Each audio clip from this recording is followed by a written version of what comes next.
محترم ناظرین السلام علیکم۔ پروگرام ادب ادیب کے ساتھ آپ کا میزبان عبدالرحمن مومن حاضر ہے۔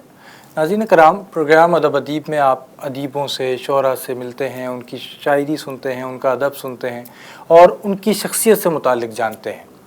آج ہمارے ساتھ جو مہمان شخصیت یہاں موجود ہیں بنیادی طور پر شاعر ہیں۔ ان کا پہلا شعری مجموعہ 2018 میں خمیازہ کے نام سے شائع ہوا اور ادب کے حلقوں میں بہت جلد انہوں نے شناخت بنائی۔ پورے پاکستان میں جہاں جہاں اردو بولی سمجھی جا رہی ہے وہاں ان کا شعر پہنچ چکا ہے۔ میں ایک شعر سناتا ہوں، پھر آپ کی ان سے ملاقات کرواتا ہوں۔ زمین اچھی لگی، آسمان اچھا لگا، زمین اچھی لگی، آسمان اچھا لگا، ملا وہ شخص تو سارا جہان اچھا لگا۔ میری مراد ہیں شوزیب کاشر صاحب۔ آئیے ملاقات کرتے ہیں۔ السلام علیکم۔ السلام علیکم۔ کیسے مزاج ہیں؟ الحمدللہ، آپ ٹھیک ہیں؟ بالکل ٹھیک۔ گفتگو کا آغاز ہم کرتے ہیں عمومی طور پر بالکل ابتدائی ایام سے، جب آپ شعر نہیں کہہ رہے تھے۔ صحیح۔ اس وقت آپ کی زندگی کیسی گزر رہی تھی؟ کیا مشاغل تھے؟ کیا مصروفیات تھیں؟ بچپنا تھا کافی زیادہ، ذرا 8ویں 9ویں جماعت کی بات ہے، تو اس وقت شوق پیدا ہوا لکھنے کا۔ گھر کا ماحول چونکہ سازگار تھا، اگر میں شارٹ کروں تو گھر والے سارے سپورٹیو تھے۔ میری والدہ جو ہیں ان کا شاعرانہ ذوق ہے، کتابیں گھر میں پہلے سے ہی موجود تھیں، بڑے بہن بھائیوں کا بھی ذوق تھا اور ان کی سپورٹ بھی تھی، تو ایک لکھنے کا حوصلہ پیدا ہوا، تو پھر لکھنا شروع کیا۔ پھر لکھتے لکھتے ایک نہج آتی ہے جہاں پہ انسان کو یہ پتہ چلنا شروع ہوتا ہے کہ ادب کیا ہے، اور اس میں کچھ ایسے لوازمات بھی ہیں جو سیکھنے بھی پڑتے ہیں۔ صحیح۔ پھر اساتذہ کے ہاں بھی زانو تلمذ طے کیا اور کچھ ابتدائی چیزیں سیکھنے کا موقع ملا۔ انسپریشن یہاں سے ملی کہ میں نے بہت ابتدائی ایام میں 10th کلاس میں میری پہلی بک پبلش ہو گئی، صحیح، لوکل سطح پہ، جی۔ اور مجھے نہیں پتا تھا کہ وہ چھپ رہی ہے یا چھپ جائے گی۔ میرے بہن بھائیوں نے اس کو چھاپا، شائع ہو گئی، اور خوش قسمتی یہ کہ اس میں اساتذہ کی بھی رہنمائی مل گئی۔ کچھ چیزیں مطلب تھیں تو علم الاوزان کے مطلب اصولوں کے مطابق ہی۔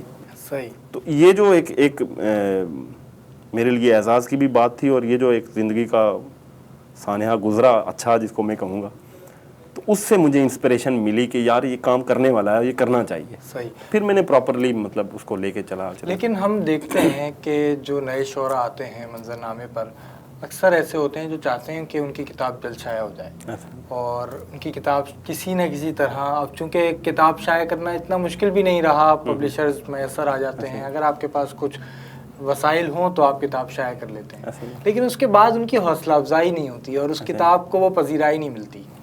لوگ اس کو پڑھتے ہیں اور اس میں ظاہر ہے کچھ ایسے معاملات ہوتے ہیں جو کسی بھی فن پارے میں نہیں ہونے چاہیے، یا اس کی اصلاح نہیں ہوئی ہوتی، یا کچھ اور وجوہات ہوتی ہیں۔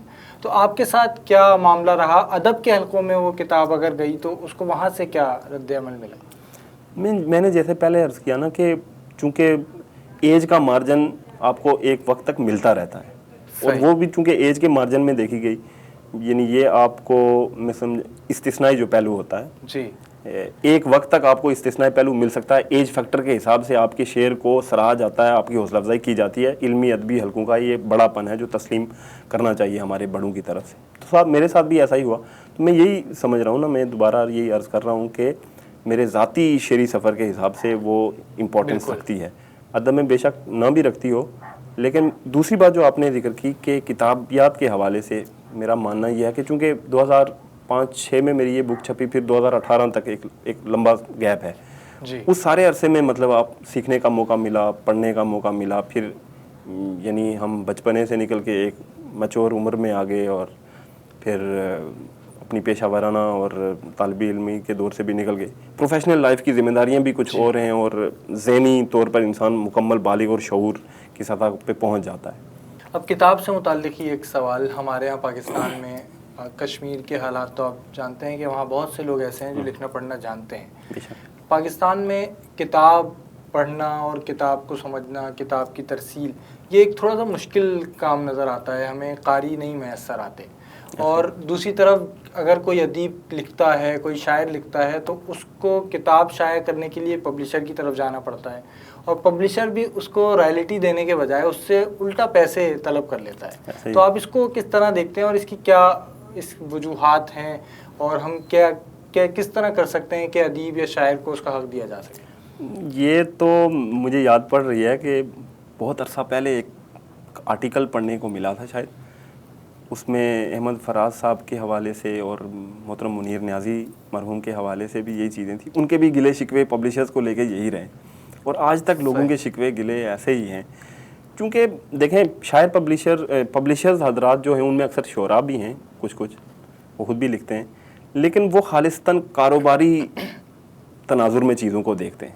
شاعر ادیب کا جو ادبی سفر ہے یا جو ان کی ڈیمانڈ ہے یا جتنا ان کا کیلیبر یا کلاس ہوتی ہے وہ اپنی جگہ پہ ہے. وہ سائیڈ بالکل ان ٹچ رہتی ہے، اس کا ان سے کنسرن نہیں رہتا. اور یہ جو پبلشر حضرات ہیں یہ اپنے کاروباری تناظر میں چیزوں کو دیکھتے ہیں، لہذا گیپ ہے.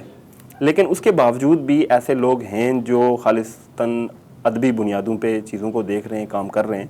میرے خیال سے چونکہ اس چیز میں جو ہے نا چیز میٹر کرتی ہے آپ کا برانڈ ہونا، آپ کا نام ہونا. اب آپ کا شعر نکل گیا تو آپ بک بھی جائیں گے، اور ایسی ہزاروں مثالیں موجود ہیں، نام لینے کی ضرورت نہیں ہے.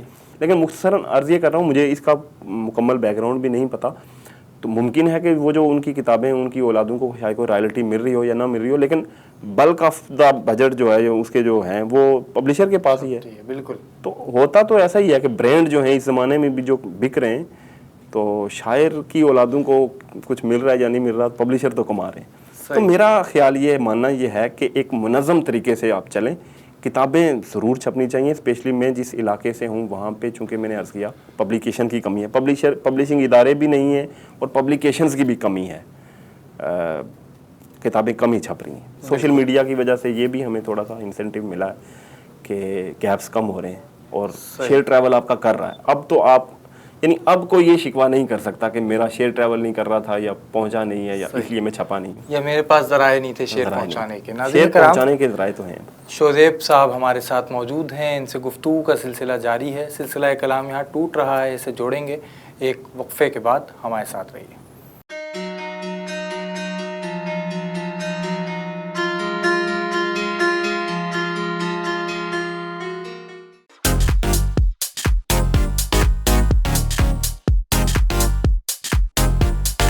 گاڑی خراب ہو گئی ہے تو ہرگز پریشان نہ ہو، یہاں وہاں کہیں نہ جائیں. سابو آٹوموٹیو ریپیئر پر تشریف لائیں اور اپنی گاڑی کی مکمل انسپیکشن کروائیں. انجن میں خرابی ہو یا ہو سسپینشن کا مسئلہ، ویل بیلنسنگ کرانی ہو یا پھر الائنمنٹ، ہر کام معیاری اور مکمل تسلی کے ساتھ کروائیں. سابو آٹوموٹیو ریپیئر ورکشاپ میں اپنی گاڑی کی نیو یارک اسٹیٹ انسپیکشن بھی کروائیں. 1259 McDonald avenue, Brooklyn, New York. 718-377-2323. Program ادب ادیب میں وقفے کے بعد خوش آمدید. ہمارے ساتھ موجود ہیں شوذیب کاشر صاحب. وقفے پہ جانے سے پہلے کچھ کتابوں کے حوالے سے بات ہو رہی تھی کہ کتابیں شائع ہو سکتی ہیں اور کس طرح ہم ان کی ترسیل وغیرہ بھی کر سکتے ہیں. کتابوں کی جگہ اب ہم دیکھتے ہیں کہ سوشل میڈیا پر لوگوں کا بہت انحصار بڑھ گیا ہے. سوشل میڈیا کے علاوہ اگر کچھ پڑھنا ہو یا معلومات کے لیے بھی لوگ یوٹیوب وغیرہ کا سہارا لیتے ہیں، گوگل سے مدد لیتے ہیں، اور بھی جو شعراء بھی ہیں ان کا کلام آپ کو فیس بک وغیرہ پر ملتا ہے یا کچھ ایسی سائٹس ہیں. تو آپ کیا سمجھتے ہیں یہ سوشل میڈیا نے کتاب کی ترسیل پر، کتاب کی اشاعت میں جو کمی ہوئی ہے اس پر اثر ڈالا ہے، اور یہ خوشائند ہے یا آپ اس کو کسی اور نظر سے دیکھتے ہیں؟ پارشل ہے، خوشائند تو ہے. دیکھیں ٹیکنالوجی سے انکار تو نہیں کیا جا سکتا، لیکن وہ جو ایک چام اور ایک کریز ہوتا تھا نا کتاب خرید کے پڑھنے کا، ابھی بھی جو بک لورز ہیں وہ کرتے تو ایسا ہی ہیں. میری اپنی بھی کوشش یہی ہوتی ہے کہ کتاب ہی خریدیں، کتاب سے ہی پڑھیں. پی ڈی ایف پڑھنے کا وہ مزہ تو نہیں آتا. تو اردو بازاروں میں اگر جائیں اور وہاں کے حالات دیکھیں تو لگتا ہے کہ اتنی کتابیں چھپ رہی ہیں اور دھڑا دھڑ چھپ رہی ہیں جی. لیکن جب مطلب عمومی حوالے سے دیکھتے ہیں تو لگتا ہے کہ کتابیں معدوم ہو رہی ہیں. ابھی بھی جو اچھے شاعر دوست ہیں ان کی کتابیں چھپ رہی ہیں، بک بھی رہی ہیں. جیسے ہم دیکھتے ہیں کہ 20 سال پہلے اگر کوئی شاعر شعری منظرنامے پر آتا تھا اور اسے پذیرائی ملنا شروع ہوتی تھی، عوامی پذیرائی ملتی تھی، تو پبلشرز اس سے رابطہ کرتے تھے اور اس کی کتاب شائع ہوتی تھی. پہلی کے بعد دوسری، دوسری کے بعد تیسری، اور کئی کتابیں، درجنوں کتابیں، مشہور شعراء جو آپ کے رہے ہیں ان کی کتابیں شائع ہوتی رہی ہیں. آج بھی ہمارے کچھ شعراء ایسے ہیں جو شہرت کی اس بلندی پر پہنچے ہیں جتنا 20 سال پہلے کچھ اور شعراء تھے اور اب وہ اس جگہ پر نہیں ہیں. تو ہمارے آج کے جو مشہور شعراء ہیں وہ کتاب کیوں نہیں شائع کر رہے؟ ان کی کتابیں ہمیں نظر نہیں آتی. یہ تو اس کا بہتر جواب تو وہ خود ہی دے سکتے ہیں، لیکن میں یہی عرض کر رہا ہوں کہ خالصتاً جب کام ہونے کی بات آئے گی نا، تنقیدی اعتبار سے آپ کے اوپر اساتذہ لکھیں گے تو پھر آپ کی چیز آن گراؤنڈ ہونی چاہیے. یعنی یونیورسٹیز میں اگر بچے اس کے اوپر ایم فل کا یا ماسٹرز کا یا بی ایس کا اگر تھیسس لکھنے کا ان کو اسائنمنٹ مل رہی ہے تو وہ فیس بک سے اٹھا کے ریفرنس نہیں دیں گے. فیس بک ریفرنس تو نہیں بنے گی نا، ریفرنس آپ کی بک بنے گی، ہارڈ بائنڈنگ کے ساتھ جو کتاب چھپی ہوگی وہ بنے گی. تو اس اعتبار سے لکھنا تو چاہیے. میں نہیں سمجھتا کہ کیا خاص وجہ ہو سکتی ہے کتابیں نہ چھاپنے کی، چونکہ نیم فیم تو ہے. جو مطلب اس وقت کے برانڈ ہیں، سوشل میڈیا کے برانڈ ہیں، وہ برانڈ تو بنے ہوئے، شہرت ان کے پاس ویسے بھی ہے. تو کتاب چھاپنا میرے خیال سے ایک طرح سے خود پہ ایک تنقید نگاروں کو موقع دینے والی بات ہے. تنقید کے ہر مطلب وہ تو اس جو ہے کیا کہتے ہیں اس کو، تیروں کے نشانوں پہ تو وہ ویسے بھی ہیں. سوشل میڈیا کا ابھی آپ نے ذکر کیا، جو سوشل میڈیا پہ مشہور لوگ ہیں، مشہور شعراء ہیں، ان کا نام، ان کا کلام تو پوری دنیا میں پہنچتا ہے. نوجوان خاص طور پہ اسے پسند کرتے ہیں، پڑھتے ہیں، سنتے ہیں. ہمارے ہاں ابھی جو مشہور شعراء ہیں یا یہ جو ایک ٹرینڈ بنا ہے، یہ ٹرینڈ، اس ٹرینڈ کو آپ کس طرح دیکھتے ہیں؟ اور کوئی نیا بھی شاعر آتا ہے تو وہ چاہتا ہے کہ وہ بھی اسی صف میں جا کر کھڑا ہو جائے. میں اس پہ زیادہ تو رائے زنی اس لیے بھی نہیں کرتا ہوں کہ اینڈ آف دی ڈے ہم ایک ہی قبیلے سے ہیں، قلم قبیلے سے ہیں. اور میں نے ہمیشہ اس چیز کی نفی کی ہے کہ اگر کسی نے اپنی ذاتی محنت سے یا اپنے شعر کی طاقت سے اپنی نیم فیم بنائی ہے تو ہمیں اس سے جیلسی بھی نہیں ہونی چاہیے اور ہمیں تکلیف بھی نہیں ہونی چاہیے. مطلب اگر چیزوں کو سمپل کریں تو، کیونکہ منظرنامہ سب کے لیے کھلا ہے بھائی، راستے سب کے لیے کھلے ہیں. اگر کسی اور نے بنائی ہے تو آپ بھی بنا لیں. تو اس کے اوپر میں رائے زنی اس لیے نہیں کرتا کہ اینڈ آف دی ڈے ہم ایک قلم قبیلے سے ہیں. ہاں، رائے زنی کے لیے، رائے زنی کا جو کام ہے یا جو تنقید نگاری ہے، یہ آپ لوگوں کے لیے چھوڑ دیں، عوام کو فیصلہ کرنے دیں. اگر عوام نے ان کو ایکسیپٹ کرنا ہوگا، بحیثیت شاعر ان کو قبول کرنا ہوگا تو وہ کر لے گی. یہ بہت اچھی بات ہے اور یہ بات ہمیں آپ کی پسند آئی. مطلب شاعر کو اگر وہ کرے گا تو ایک قسم کی لیگ پولنگ شمار ہوگی نا، اگر وہ اس کے بارے میں منفی رائے رکھتا ہے. ہاں، شاعری ڈسکس ہو سکتی ہے، شعر کے اوپر بات ہو سکتی ہے، پازیٹیو نیگیٹو پہلو.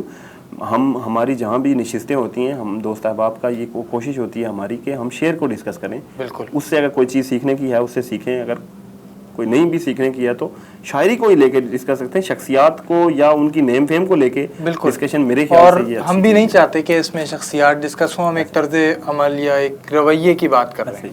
ہم جیسے دیکھتے ہیں مشاعرہ ہمارا ایک روایت ہے، ایک ادبی روایت ہے، شعر کو لوگوں تک پہنچانے کی بہت اہم روایت ہے. مشاعرے میں آپ دیکھتے ہیں کہ پہلے فرشی نشستیں ہوا کرتی تھیں، لوگ شعر بیٹھ کر سنایا کرتے تھے. پھر بعد میں اب کرسیوں پر سامعین بھی بیٹھتے ہیں، شعراء بھی کرسیوں پر بیٹھتے ہیں اور بعض اوقات کھڑے ہو کر بھی شعر سناتے ہیں.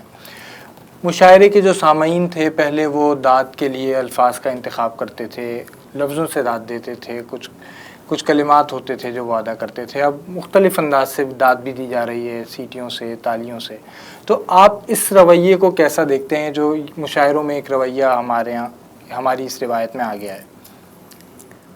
کشمیر کے بھی کچھ مشاعرے، چونکہ ہم خود بھی آرگنائز کرتے ہیں، پاکستان کے اور اسپیشلی اب کراچی کے بھی کچھ مشاعروں میں جانے کا اتفاق ہوا. تو روایت تو بہرحال قائم رہنی چاہیے کسی بھی طرح سے، کیونکہ شاعروں کا کتھارسس تبھی ہوگا جب ان کو کوئی علمی ادبی پلیٹ فارم یا ایسی مجالس ملیں گی تو ان کا کتھارسس ہوگا، حوصلہ افزائی بھی ہوگی نئے آنے والوں کی بھی.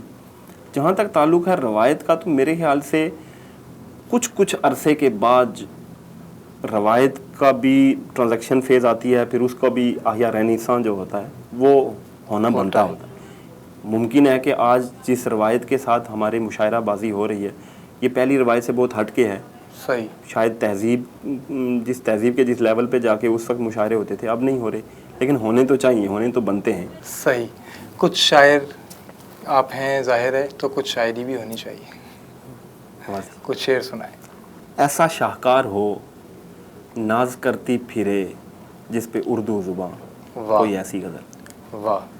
ایسا شاہکار ہو ناز کرتی پھرے جس پہ اردو زباں کوئی ایسی غزل جس کی ہر ہر پڑت پر کھلیں فکر کی نت نئی کھڑکیاں کوئی ایسی غزل واہ جس کی ہر ہر پڑت پر کھلیں فکر کی کیا کہنے نت نئی کھڑکیاں کوئی ایسی غزل واہ جس کا لہجہ حسین گویا کھلتے کمل واہ جس کے مصرے فصاحت میں ضرب المثل واہ جو سنے سر دھنے جو پڑھے سر دھنے حز اٹھائے کہے واہ ہائے ہائے میاں کوئی ایسی غزل کیا کہنے واہ وہ تخیل جو قاری کا دل موہ لے واہ دکھ بھرا ہو مگر یوں لگے دکھ نہیں واہ جس سے اٹھتا نہ ہو راکھ ہوتی ہوئی حسرتوں کا دھواں کوئی ایسی غزل کیا کہنے وہ ردم ہو کہ سنتے ہی ننھے قدم چین کی وادیوں میں اترنے لگیں کیا کہنے نیند پڑنے تلک ان کا پیچھا کریں ماؤں کی لوریاں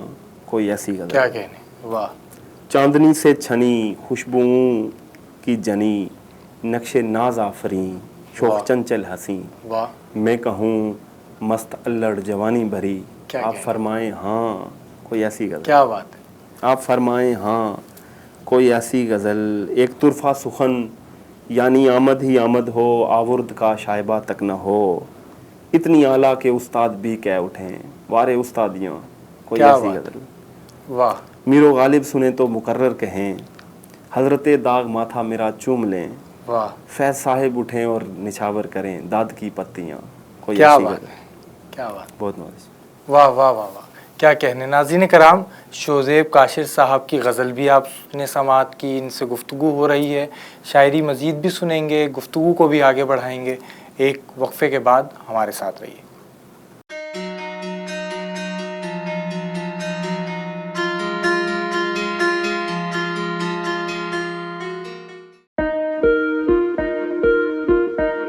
کیا آپ امیگریشن کی راہ میں حائل رکاوٹ سے پریشان ہیں اور آپ کو خاندان کے افراد کی امریکہ میں مستقل سکونت کے لیے مشکلات کا سامنا ہے تو ہم بنیں گے آپ کے مددگار۔ آپ امریکہ کی کسی بھی ریاست یا شہر میں رہتے ہیں، ہم کریں گے آپ کی قانونی معاونت۔ امیگریشن کے معاملات کے لیے ہمارے پاس موجود ہے ماہر وکلاء کی ٹیم۔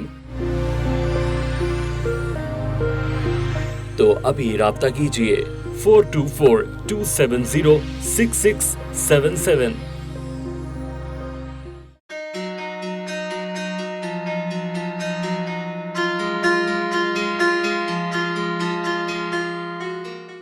محترم ناظرین، پروگرام ادب ادیب میں وقفے کے بعد خوش آمدید۔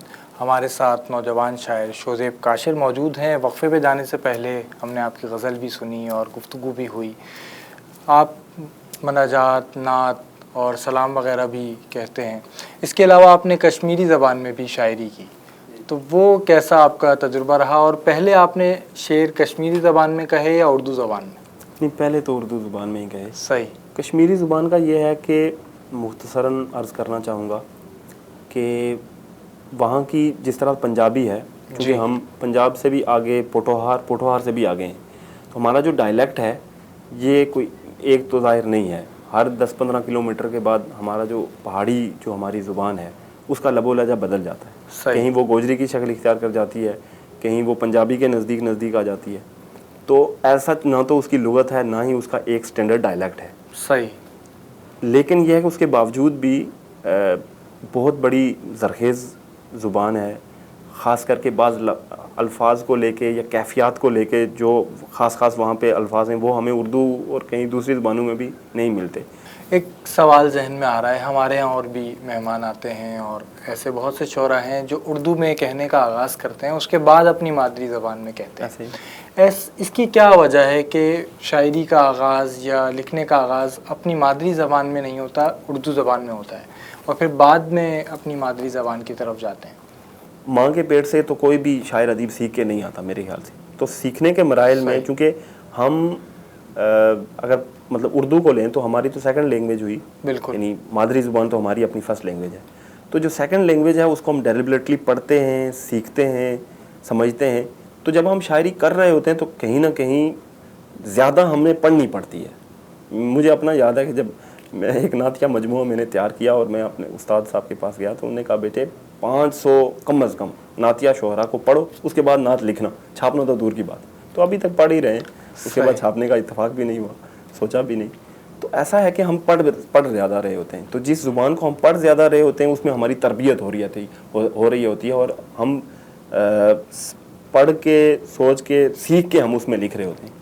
ہم لوگ اپنا کردار اس حوالے سے ادا کر سکتے ہیں کہ چونکہ ہم اردو میں لکھ رہے ہیں اور قواعد و ضوابط کے ساتھ لکھ رہے ہیں, جب ہم پہاڑی میں بھی لکھیں گے تو قواعد و ضوابط کا خیال رکھیں گے. کچھ قواعد ہوں گے جو ہے, جو میٹر ہے, اگر یہ آپ پہاڑی میں اپنی دیسی زبانوں میں لے جائیں گے تو کوئی اس میں مذائقہ نہیں ہے, کہنے میں بھی مزہ آئے گا اور وہ زبانیں رچ ہوں گی, مزید رچ ہوں گی, اور آنے والوں کے لیے بھی آپ ایک چیز یعنی سیکھنے کے حوالے سے یا نقش قدم کے حوالے سے چھوڑ کے جائیں گے.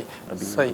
کچھ سنائیں, میرا خیال ہے ہمارے کچھ ناظرین تو ایسے ہوں گے جو آپ کی زبان میں بھی سنیں گے اور سن کر پسند کریں گے. پہاڑی میں جی. رون رواس چھمو چھم, واہ. رون رواس چھمو چھم, قسم خدانی لم لم. لم کی اگر کہیں تو تھوڑی سی تشریح کر دوں, مطلب تباہی آپ مراد لے لیں, اس کو تباہی بولتے ہیں. رون رواس چھمو چھم, قسم خدانی لم لم, کڑیا وے کڑیا دم با دم, قسم خدانی لم لم. خرچے کرا وہ کٹ تو کٹ, رہنے لگانی تو سے کٹ, نامے بجٹ نہ آیا بم, قسم خدانی لم لم. واہ. شاعری چونکہ ہم خود سمجھتے ہیں کہ شاعری کی تشریح اور اس کو سمجھانے کا عمل نہیں ہونا چاہیے, تو جو زبان جانتے ہیں میرا خیال ہے ان تک یہ بات پہنچی ہوگی. کچھ اردو میں بھی سنائیں, اور اگر ابتدائی دور کا کچھ کلام یاد ہو. ابتدائی دور کا تو خیر یاد نہیں ہے. یہ غزل پیش ہے کہ پیچھے کوئی رستہ ہے نہ آگے کوئی منزل, پیچھے کوئی رستہ ہے نہ آگے کوئی منزل, پیچھے کوئی رستہ ہے نہ آگے کوئی منزل, ایسا ہے تو افلاک سے اترے کوئی منزل. واہ. ایسا ہے تو افلاک سے اترے کوئی منزل, ہر آن سیاحت کا ہے پاؤں میں پہیا, ہر آن سیاحت کا ہے پاؤں میں پہیا, گاہے کوئی منزل ہے تو گاہے کوئی منزل. کیا کہنے, گاہے کوئی منزل ہے تو گاہے کوئی منزل. اے عشق جنوب خیز تیری آبلا پائی, اے عشق جنوب خیز تیری آبلا پائی, رستہ کوئی جانے ہے نہ جانے کوئی منزل. کیا کہنے, رستہ کوئی جانے ہے نہ جانے کوئی منزل. اے پیار میں اجڑی ہوئی وادی کوئی رستہ, واہ. اے پیار میں اجڑی ہوئی وادی کوئی رستہ, اے درد کے مقبوضہ علاقے کوئی منزل. کیا کہنے, اے درد کے مقبوضہ علاقے کوئی منزل. چلنے کا مزہ جب ہے, چلنے کا مزہ جب ہے کہ کوئی راہ پکارے, چلنے کا مزہ جب ہے کوئی راہ پکارے, چلنے کا مزہ جب ہے کوئی راہ بلائے, اور روتے ہوئے پاؤں سے لپٹے کوئی منزل. کیا کہنے, اور روتے ہوئے پاؤں سے لپٹے کوئی منزل. اس موڑ سے آگے کہیں جانے کا نہیں میں, اس موڑ سے آگے کہیں جانے کا نہیں میں, خود لینے مجھے آئے تو آئے کوئی منزل. کیا کہنے, خود لینے مجھے آئے تو آئے کوئی منزل. ہم ایسے انازاد مسافر بھی عجب ہیں, ہم ایسے انازاد مسافر بھی عجب ہیں, بیٹھے ہیں بلاتی رہے چاہے کوئی منزل. کیا کہنے, بیٹھے ہیں بلاتی رہے چاہے کوئی منزل. دو پل ہی سہی آ کے ٹھہرتا تو کوئی شخص, دو پل ہی صحیح آ کے ٹھہرتا تو کوئی شخص. اے کاش کہ ہم لوگ بھی ہوتے کوئی منزل. کیا کہنے, اے کاش کہ ہم لوگ بھی ہوتے کوئی منزل. تھک ہار کے بیٹھے ہیں سرے راہ محبت, تھک ہار کے بیٹھے ہیں سرے راہ محبت, جانا تو کہیں بھی نہیں ویسے کوئی منزل. کیا کہنے, جانا تو کہیں بھی نہیں ویسے کوئی منزل. بہت خوب. ہم نے آپ کی غزلیں سنی اور آپ نے غزلیں سنائی. غزل کے علاوہ نظم بھی کہی, اور نظم, غزل اور دیگر اصناف میں جب آپ نے اظہار کیا تو آپ کو سب سے زیادہ لطف کس صنف میں آیا؟ صنف کے اعتبار سے چونکہ میں نعت بھی کہتا ہوں, نعت سلام, تو لطف کی اگر بات کریں تو جو نعت اور سلام کا, جو اپنے وطن کے لیے کہے ہوئے کلام کا جو لطف ہے, میرے خیال سے وہ غزل میں نہیں ہے. اردو شاعری کو آپ دیکھ رہے ہیں اور پاکستان کے مختلف حصوں میں آپ نے سفر کیا ہے, شعری منظرنامے کو کس طرح دیکھتے ہیں اور ساتھ ہی مستقبل آپ کو کیسا نظر آ رہا ہے؟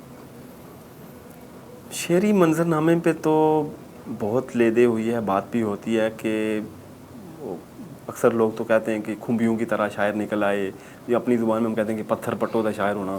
تو شاعر تو ہیں, جی کوئی بھی ایسی جگہ نہیں ہے, علاقہ ایسا نہیں ہے جہاں آپ جائیں اور شاعر نہ ہو. جی میرے خیال سے تو یہ اچھی بات ہے. منظرنامہ جو ہے وہ تسلی بخش ہے میرے ذاتی حساب سے. میں نے جس طرح پہلے ذکر کیا تھا کہ چونکہ میں چیزوں کو گریڈ کرنے کا قائل نہیں ہوں, شاعروں کے اچھے اور برے ہونے کی گریڈنگ جو ہے یہ عوام نے کرنی ہے, آنے والے زمانوں نے کرنی ہے. ہمیں تو کم از کم یہ حق حاصل نہیں ہے, نہ میں اپنی ذاتی حوالے سے رائے دے سکتا ہوں. آخر میں کوئی پیغام دیجیے ہمارے ناظرین. کتاب کے حوالے سے ہی پیغام ہے کہ کتاب تحفے میں لیں اور تحفے میں دیں, کتابوں سے جڑیں, کتابیں پڑھیں. اور حالات تب بدلیں گے جب ہمارے گھروں میں ایسا ماحول بنے گا.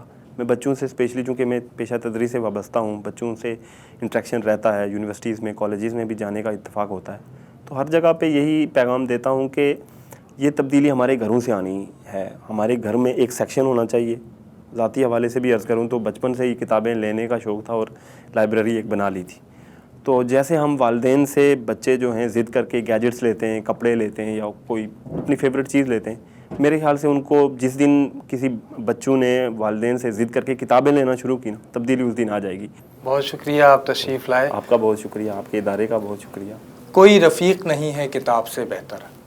شوذیب کاشر صاحب سے آج آپ نے ملاقات کی, ان کی شاعری سنی, ان کی گفتگو سنی, اور یقیناً آپ نے ان کی گفتگو سے, شاعری سے کئی پیغامات اخذ کیے.